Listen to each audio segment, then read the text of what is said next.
कृषि दर्शन के देखिए जम्मू संगवारी हो। राम राम जय जोहार। संगवारी हो संझा के 5:30 बज गए है और आप मन बैठ गए हो टीवी करा। आज हमन गोड़ बात करबो संगवारी हो कि हम गोभी के वैज्ञानिक खेती कैसन ढंग के कर सकन और अधिक से अधिक लाभ ले सकन। संगवारी हो ठंड के मौसम में बढ़िया बढ़िया आनी बानी के साग सब्जी आथे और यही समय में हमारे किसान भाई मन व्यावसायिक तौर पे साग सब्जी के खेती करके बढ़िया लाभ कमाथे।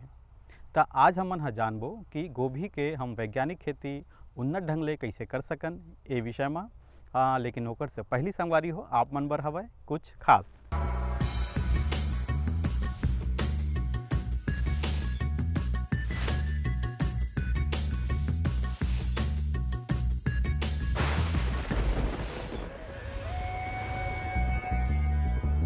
ट्राइकोडर्मा में काफ़ी स्पीसीज़ होती है क्योंकि ये फंगस है।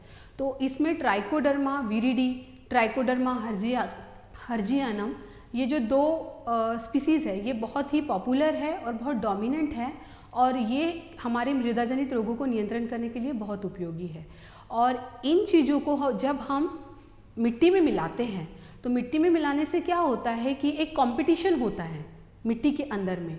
मतलब कि जो भूमि के अंदर में तो कई कीड़े, फफूंद, जीवाणु, विषाणु पाए जाते हैं, तो वो जो फफूंद के साथ मतलब ट्राइकोडर्मा के साथ जब ये मिलते हैं, जब हम उसको मिट्टी में मिलाते हैं उस समय क्या होता है कि ये उसके ऊपर डोमिनेटिंग हो जाता है, वो उसको खा देता है बोल सकते हैं। किसानों की लैंग्वेज में अगर हम बताएंगे, सीधी भाषा का अगर हम उपयोग करेंगे तो हम उनको बोलेंगे कि उसको मार देता है, उसको खा देता है।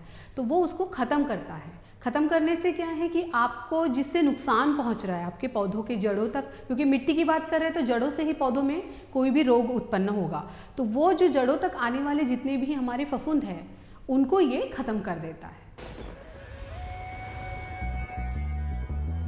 तो संगवारी हो कार्यक्रम में एक बार फिर से आप मन के स्वागत है और जिसे कि आज हमन गोड़ बात करबो, चर्चा करबो कि हमन गोभी के वैज्ञानिक खेती कैसन ढंग के कर सकन। ये गोभी के खेती करे बर हमला का उद्यम करे ला लागी, ये जम्मो गोड़ बात के आप मन ला ध्यान रखना है। तो आप मन ध्यान से सुनू। आज के हमर विशेषज्ञ हवय डॉक्टर जितेंद्र त्रिवेदी जी, जेन आप मन ला बताही कि गोभी के वैज्ञानिक खेती हमला कैसे करना है। तो संगवारी हो इंदिरा गांधी कृषि विश्वविद्यालय में हमन खड़े हवन और यहाँ के हमर साइंटिस्ट महोदय है आप मन सन गोड़ बात करही, चर्चा करही। तो सबले पहली तो हम यही जानना चाहबो कि हमर गोभी के खेती बर हमर क्षेत्र के जलवायु है कैसन प्रकार के है, का अलग अलग क्षेत्र के जलवायु बर अलग अलग प्रकार के गोभी के वेराइटी होथे का। ये जम्मो गोड़ बात ला करथन और जानथन कि जलवायु के कतका महत्व है और कैसन ढंग के हम जमीन के तैयारी ला करन। जी देखिए, गोभी के लिए जो जलवायु है छत्तीसगढ़ के लिए बहुत ही उपयुक्त जलवायु है। इसमें जो गोभी की फसल होती है वो 4 भागों में हम इसको बांट सकते हैं। और जो सबसे पहले आती है अगेती आती है, उसके बाद केतकी आती है, उसके बाद आती है हमारी कार्तिक आती है, उसके बाद दीपाली आती है और उसके बाद लेट वैरायटी जो देरी से पकती वाली है। तो हम 4 भागों में इसको बाँट करके साल भर इसकी खेती हम छत्तीसगढ़ में कर सकते हैं। प्रायः ये देखा गया है कि जो गोभी की फसल होती है ये तापमान और आर्द्रता के लिए बहुत ही ज़्यादा सहनशील होती है। इसमें अगर ये देखा जाए इसकी जो किस्में हैं, वो गोभी की जो किस्में हैं वो जो हम लगाते हैं, अगर इसमें से ज़रा से भी किस्मों का इधर से उधर हो जाए तो ये देखा गया है कि इसमें फल नहीं लगेगा और आपकी ज़्यादा से ज़्यादा इसमें पत्तियाँ निकलेंगी। इसलिए जलवायु के हिसाब से देखी जाए तो हम साल भर इसमें खेती कर सकते हैं। ज़्यादातर जो अर्ली वैरायटी आती है, जो शुरू में आती है, जिसको हम कार्तिक कहते हैं या केतकी कहते हैं, ये जो वैरायटी है इसके लिए शुरू में जो बीज के अंकुरण के लिए तापमान जो रहता है वो 22 डिग्री के आसपास अगर है, 20 से 22 डिग्री, तो ये बहुत अच्छा रहता है। जो थोड़ी सी देर से आती है, जैसे दीपावली के समय आती है, उसके लिए तापमान 19 डिग्री से 22 डिग्री के बीच में रहना चाहिए। और जो देर से पकती है, जो देर से पकने का मतलब ये दिसंबर में हम लगाते हैं, उसके लिए जो तापमान रहता है वो 15 डिग्री से लेकर के 17 डिग्री तापमान तक हम इसका जर्मिनेशन आ जाता है। रही बात इसकी जो पत्तियों की वृद्धि के लिए या पौधे वृद्धि के लिए बात की जाए तो जो अर्ली वैरायटी रहती है, जो शुरू में आती है, उसके लिए जो हमारे को जो तापमान चाहिए होता है वो अगर थोड़ा ज़्यादा भी रहे 35 डिग्री के आसपास तो उसमें बहुत अच्छी आ जाती है, उसमें कहीं कोई दिक्कत नहीं होती। लेकिन जो देर से पकने वाली किस्में हैं, जो हम लेट लगाते हैं दिसंबर के आसपास, उसके लिए तापमान जो रहता है अगर 25 डिग्री रहे तो उसकी जो वृद्धि होती है, वनस्पतिक वृद्धि होती है, वो बहुत ही अच्छी होती है। क्योंकि अगर तापमान अगर बढ़ जाएगा तो ये देखने को मिला है कि उसमें बहुत सारी हमारी जो पत्तियाँ रहती है वो बढ़ना शुरू हो जाएगी और जो फूल रहता है वो नहीं बन पाता है। अब रही मिट्टी की बात इसमें, तो मिट्टी प्रायः सभी जितनी भी गोभी किस्में होती हैं उसके लिए दोमट मिट्टी जो रहती है वो बहुत ही उपयुक्त रहती है। तो ये बाली दोमट जो मिट्टी रहती है इसमें जो जल धारण करने की क्षमता रहती है, वो जो पानी हम डालते हैं जो इसको ज़रूरत पड़ती है सिंचाई की, उसमें बहुत ही अच्छी इसमें वृद्धि होती है। और पीएच मान जो रहता है इसका 6.5 अगर रहे मिट्टी का आपका, तो ये बहुत ही अच्छा माना जाता है। तो संगवारी हो, आप मन सुने देखो कि हमला कैसन ढंग के ज़मीन के तैयारी करना है, लेकिन सबसे मुख्य बात ये है संगवारी हो कि किसान भाई मन हा उन्नत ढंग के बीज के चयन करे और संगे संग बीज के घलोक ओमन ला ढेर अकन उपचार करेला पड़थे। तो संगवारी हो, उपचार करे के का तरीका होथे और मेन सबसे बड़े बात ये है कि हम ओकर का विधि हवे जेकर से हम गोभी ला लगावन तो हमला बहुत अच्छा पौधा प्राप्त हो, जेला खेत में लगा के हम अधिक से अधिक लाभ कमान। तो संगवारी हो, आओ देखथन जानथन कि ये विषय में डॉक्टर साहब है काय कहा थे। देखिए, बुआई के लिए जो हम नर्सरी तैयार करते हैं, जो हम शुरू की किस्में रहती हैं क्योंकि वो गर्मी के समय लगाई जाती हैं, इसलिए हम इसका जो बीज जो सीड बैग तैयार करते हैं या टेबल क्यारी तैयार करते हैं, इसको थोड़ा सा हम फ्लैट बेड में तैयार करते हैं। लेकिन जो हम बरसात के समय नर्सरी लगाते हैं उसको हमको पानी की जो बौछारें होती हैं उससे बचाने के लिए हम इसको ढकना होता है पॉलीथीन की शीट से, और ये 15 सेंटीमीटर ज़मीन से ऊंची होती है। जो हम देर से पकाते हैं या जो हम नवंबर में जिसकी हम नर्सरी तैयार करते हैं उसको हम फ्लैट बेड में या समतल ज़मीन रहती है उसमें तैयार करते हैं। इसमें क्या होता है, जो पानी रहता है ठंड के समय हमको बहुत ज़्यादा आवश्यकता नहीं पड़ती नर्सरी में, लेकिन जो गर्मी की नर्सरी तैयार करते हैं उसमें हमको पानी की बहुत ज़्यादा आवश्यकता पड़ती है। इसीलिए हम उसको ज़मीन से 15 सेंटीमीटर नीचे तैयार करते हैं ताकि हम जितना पानी दें उतना पानी उस नर्सरी को मिले, क्योंकि पानी की उस वक्त कमी होती है। तो ये 3 तरीके से अलग अलग नर्सरी की इसकी तैयार की जाती है।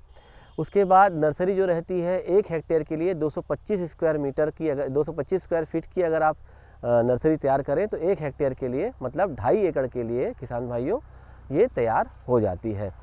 संगवारी हो, आप मन सुने कि आप मन ला कैसन ढंग के नर्सरी ला तैयार करना है। अगर हमार कोनो किसान भाई हा गर्मी के समय में नर्सरी तैयार करत है तो ओकर बर का प्रावधान है, और अगर हमार किसान भाई हा ठंड के समय नर्सरी तैयार करत है तो ओमा कतका अंतर आ सकते।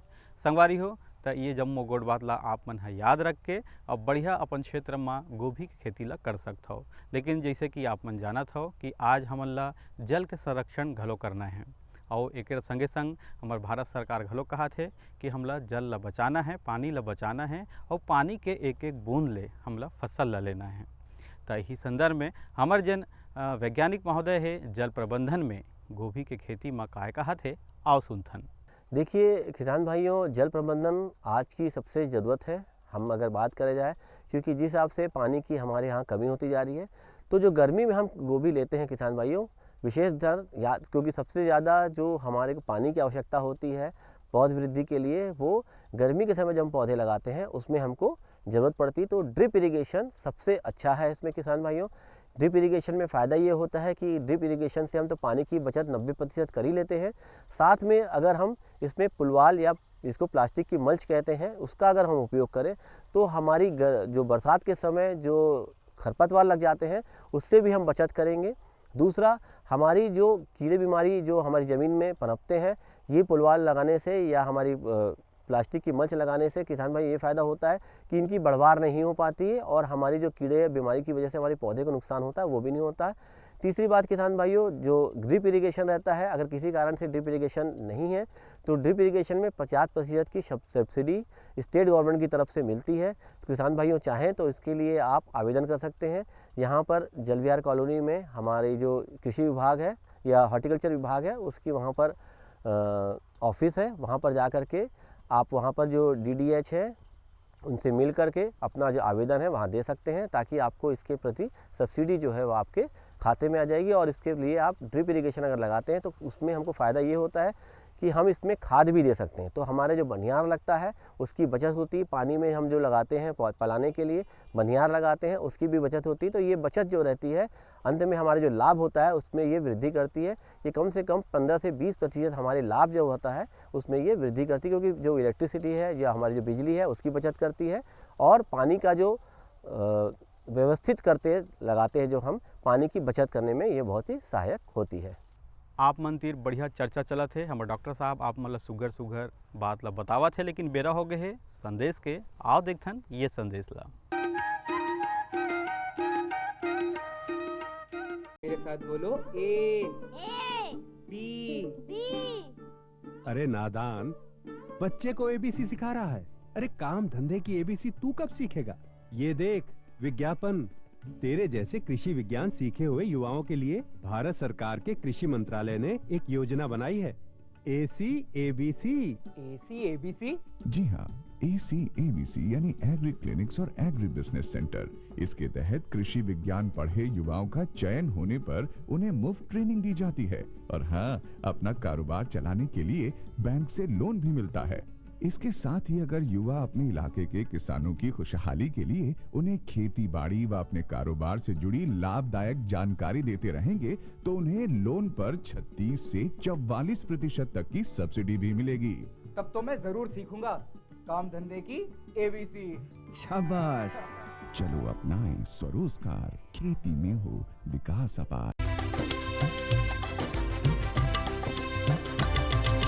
सहकारिता के बल पर विकास के लिए उठे कदम, जन सहकार की ताकत लेकर आगे बढ़ते जाएं हम। जन जन ने इस क्रांति में है विश्वास जगाया, हम सब ने मिलकर विकास का परचम है फहराया।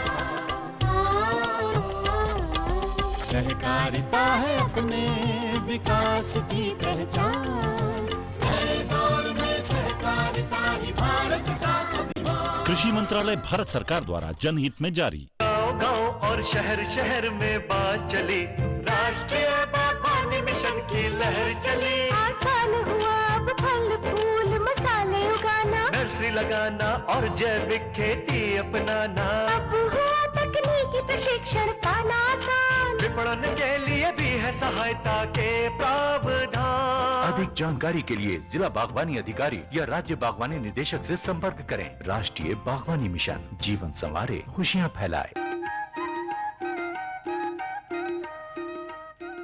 तो भाई संगवारी हो, आप मन सुने देखे कि कैसन ढंग के हमला जल प्रबंधन करना है और ओमा हमला कहाँ से सब्सिडी प्राप्त हो सकते, कौन कौन से प्रकार के हमला ओमा लाभ मिलत हवे। ये जम्मो गोट बात ला हमार वैज्ञानिक महोदय आप मन ला बताई सब है। फिर सबले बड़े बात ये होते संगवारी हो कि हमला कैसन ढंग के सैन सैन धीरे धीरे ओमा कतना कतना खाद डालना है। जब हम ज़मीन के तैयारी शुरू करे हन तो ओमा कतना खाद लगे ही, ओकर बाद में जब हम बीज बोए हन और कुछ समय बाद में कतना खाद लगी, तो खाद के का संरचना होना चाहिए, कब कब कैसन कैसन खाद डालना चाहिए, यही विषय में गोठियावत है हमारे विशेषज्ञ महोदय है। आओ सुनथन। जी देखिए, खाद बहुत ही ज़रूरी है। तो ये बात ध्यान रखिए किसान भाइयों, अगर गर्मी के समय आप लगा रहे हैं तो गहरी जुताई करने के बाद इसमें आप गोबर की खाद जितनी पर्याप्त मात्रा में मिल जाए, तो गोबर की खाद अगर 250 कुंटल के आसपास अगर गोबर की खाद मिल जाए तो ये बहुत ही पर्याप्त रहती है 1 हेक्टेयर के लिए। अगर किसी कारण से गोबर की खाद नहीं मिली है तो हम अगर 2 साल पुराना मुर्गी का खाद मिल जाए हमको, या हमको अगर वर्मी कंपोस्ट जो केचुआ खाद जो होती है उसका भी हम इसका उपयोग कर सकते हैं। किन्हीं कारणों से अगर खाद नहीं मिलती है तो रासायनिक उर्वरकों का भी आप प्रयोग कर सकते हैं। तो रासायनिक उर्वरक के लिए जब अंतिम जुताई करते हैं तो अंतिम जुताई के समय हम जो खाद रहती है, खासकर पोटाश और फास्फोरस रहता है, अंतिम जुताई के समय पूरा खाद पोटाश और फास्फोरस मतलब 100 किलोग्राम पोटाश और 80 किलोग्राम फास्फोरस का हम मिट्टी में अंतिम जुताई के समय डाल देते हैं। और नाइट्रोजन को हम जो हमारी ज़रूरत होती है करीब 120 किलोग्राम नाइट्रोजन की ज़रूरत पड़ती है। इसको हम 3 भागों में बांट देते हैं। 40 किलोग्राम अंतिम जुताई के समय दे देते हैं। जो 40 ग्राम रहता है वो पहली निराई गुड़ाई करते हैं 30 दिन के बाद, उस वक्त देते हैं। और जो बाकी जो 40 किलोग्राम बच जाता है उसको हम 45 दिन के बाद जब दोबारा निराई गुड़ाई करते हैं उस वक्त देते हैं। रही बात इसमें किसान भाइयों की अगर निराई गुड़ाई की बात की जाए तो बरसात के समय ही सबसे ज़्यादा इसमें खरपतवार का आक्रमण होता है या सबसे ज़्यादा खरपतवार की समस्या आती है। तो इसके लिए किसान भाइयों जब अंतिम जुताई करते हैं आप, तो हल्का सा पानी दे करके, क्योंकि नमी रहना चाहिए जब आप इसका खरपतवार नाशी का उपयोग करते हैं या प्रयोग करते हैं, तो उस वक्त हल्की सी नमी रहेगी। तो जो पेंडामिथलिन करके दवाई आती है या खरपतवार नाशी आती है, इसका 1.25 kg AI प्रति हेक्टेयर के हिसाब से, जो AI मतलब ये होता है इसका सक्रिय घुलनशील जो होता है उसको बोला जाता है, इसका मिला करके आप इसको, या जैसे बोलना चाहिए 1 किलोग्राम 300 लीटर पानी में इसको मिला करके आप इसका छिड़काव कर सकते हैं। पूरे खेत में छिड़काव कर दीजिए। तो ये क्या होगा, जो खरपतवार आपके निकलेंगे उसको ये शुरू में ही मार देगा, और ये हमारे कम से कम 25 से 30 दिन तक इसमें खरपतवार की समस्या नहीं आएगी। जब हम पहली निदाई गुड़ाई करते हैं तो जो बचे खुचे खरपतवार रहते हैं वो भी हम इसको धीरे से निकाल करके हम अपने खेत को खरपतवार से मुक्त कर सकते हैं। संगवारी हो, ये तो रही इस बात कि हमार खेत में बढ़िया गोभी के खेती है लग गए हवे और बढ़िया फूल आगे हवे और हम खाद डालत हन। फिर यही वो समय होते जब फूल और फल लगेल धरते, तभी विभिन्न प्रकार के कीट पतंगा के प्रकोप होते। तो कैसन कैसन प्रकार के कीट पतंगा हमार गोभी के खेती ला नुकसान पहुंचा सकते और हम ओकर से कैसे बच सकथन, एकर संगे संग कैसन कैसन बीमारी होते, ये जम्मो गोट के निराकरण ला करत हवे हमार डॉक्टर साहब हा। बिल्कुल ध्यान से सुनथन संगवारी हो, वह काय कहत है। जी, ये सबसे जो इसमें प्रमुख कीट आता है उसको डायमंड ब्लैक मॉथ कहते हैं। ये जो DBM के नाम से सभी जानते हैं इसको। ये जो डायमंड ब्लैक मॉथ होता है ये सबसे खतरनाक होता है, ये सबसे ज़्यादा इसमें नुकसान करता है। तो ये जो कीड़ा होता है इसको आप देखेंगे तो इसमें जो सामने इसकी जो मुंह रहता है, इसका जो आपका डायमंड होता है या जो हीरा होता है उसके समान होता है। उसके ऊपर जो चकत्ते रहते हैं, काले रंग के चकत्ते बने रहते हैं, लाल रंग का रहता है, ये चकत्ते बने रहते हैं, जो स्पॉट रहते हैं। तो ये जो कीड़ा रहता है ये पौधों को सबसे ज़्यादा नुकसान करता है। तो कोई भी इंसेक्टिसाइड जो सिस्टमिक हो, इसका स्प्रे हम इसको करके हम इसको कंट्रोल कर सकते हैं। उसके बाद इसमें एक आता है, इल्ली आती है जो कि पत्तियों को खाती है। ये पत्तियों खा करके इसको नुकसान करती है। पत्तियों को आप देखेंगे कई बार छितरा छितरा हो जाती है पत्तियाँ, इसको ये नुकसान करती है। तो कोई भी कॉन्टैक्ट इंसेक्टिसाइड जैसे कि आपका एंडोसल्फान करके आता है, उसका आप स्प्रे करके इसको कंट्रोल किया जा सकता है। उसके बाद एक इसमें आता है फालूसा करके आता है।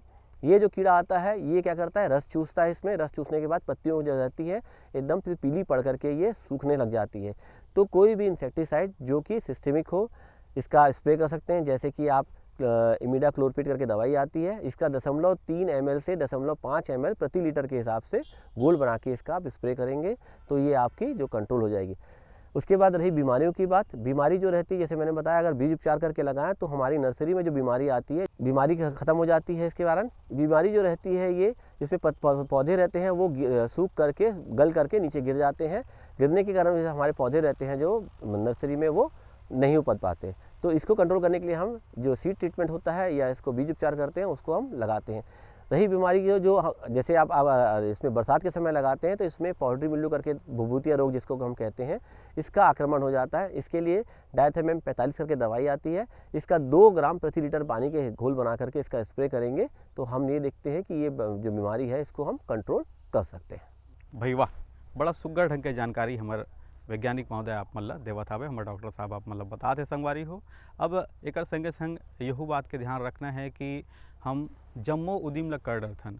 अब जब ओकर बाद में हमार कटाई के बेरा आथे, कटाई छटाई के बेरा आथे तो ओहू में ओतके ही सावधानी बरते ला पड़थे। काबर कि अगर हम कटाई में सावधानी नहीं बरतबो तो हमार फसल में हमार गोभी है अलग अलग ढंग के टूट सकते। तो ये समय जब हम कटाई करथन गोभी के खेती के तो ओमा हमला का बात के सावधानी ला रखना है ताकि गोभी हमारा अच्छा रहे और बाजार में ओकर अच्छा भाव मिल सके। आओ देखन और सुनथन काय कहा थे ये विषय में डॉक्टर साहब। कटाई के समय सबसे भाई किसान भाइयों एक बात ध्यान रखिएगा कि जब पौधे हमारे अगर देखेंगे आप तो पूर्णतः पक जाएंगे, उस वक्त इसको कटाई करना चाहिए। क्योंकि अगर उससे हम अगर ज़्यादा दिन लेते हैं तो ये देखा गया 60 दिन की अगर गोभी है तो हम अगर 60 से 62 दिन में काटते हैं तो सही है। उससे जितना हम इसको ज़्यादा समय लगाएंगे, जैसे हम 65 दिन में या 70 दिन में इसकी कटाई करेंगे तो इसके फूल रहते हैं वो आपस में छितर जाते हैं, जो कि हमारे बाज़ार भाव इसका नहीं मिलता। तो सबसे ज़रूरी है कि हम सही समय में इसकी चुनाव करके हम इसका कटाई करें। जब पूर्णतः ये पक जाए तब हम इसकी कराएं। दूसरी बात, कटाई के समय ध्यान रखें किसान भाइयों, इसमें सबसे ज़्यादा जो समस्या आती है देखेंगे अगर आप तो कटाई के समय किसान भाई क्या करते हैं, इसको काटने के बाद इसको धूप में रख देते हैं। तो इसको हमको काटने के तुरंत बाद इसको छांव में रखना है ताकि इसकी नमी बनी रहे और हम बाज़ार में जब इसको लेके जाएं तो हमारा जो मूल्य है वो अच्छे से हमें प्राप्त हो।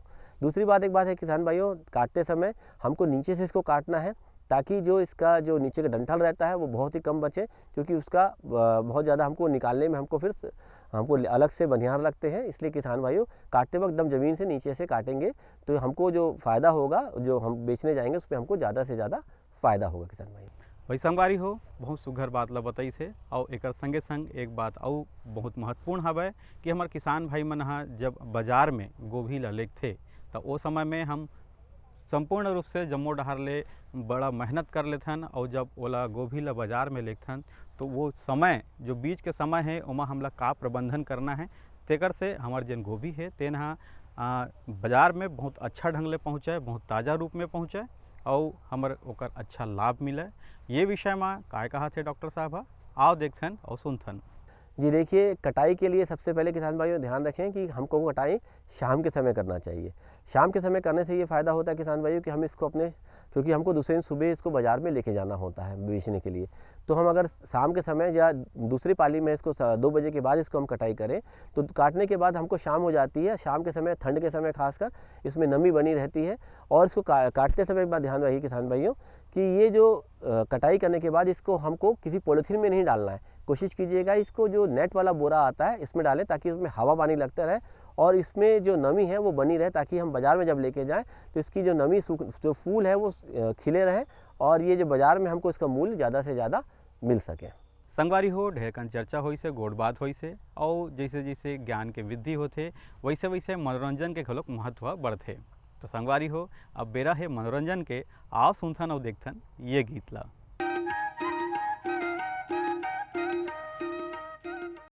तोर मन कैसे लागे बाबा तापो भूमि में, तोर मन कैसे लागे, तोर मन कैसे लागे बाबा तापो भूमि में, तोर मन कैसे लागे।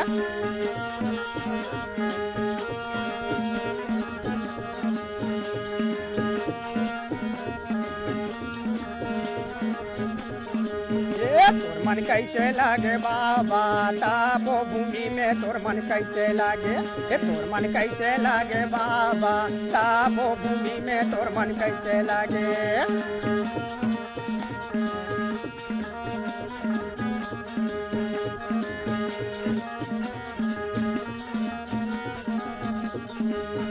तोर मन कैसे लागे बाबा, तोर मन कैसे लागे,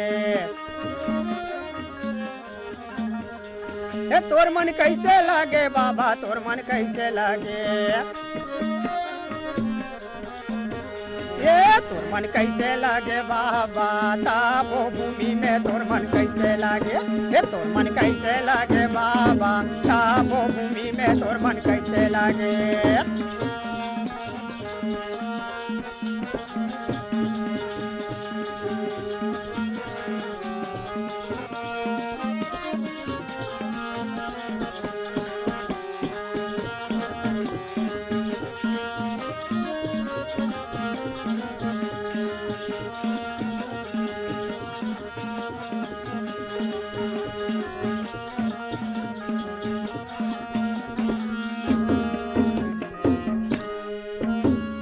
तापो भूमि में बाबक महिमा हावै भारी, महिमा हावै भारी।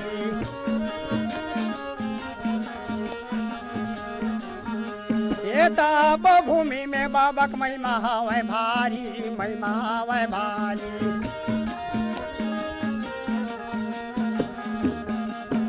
ये बघवा भालू हवो कर बने संगवारी, बने संगवारी।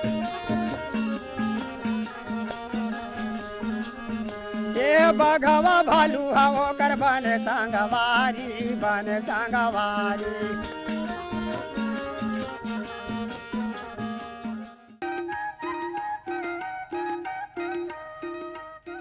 आपके मितान हाँ अगले अंक में नवा विषय के संग फेरा ही, तब तक बर जय जोहार।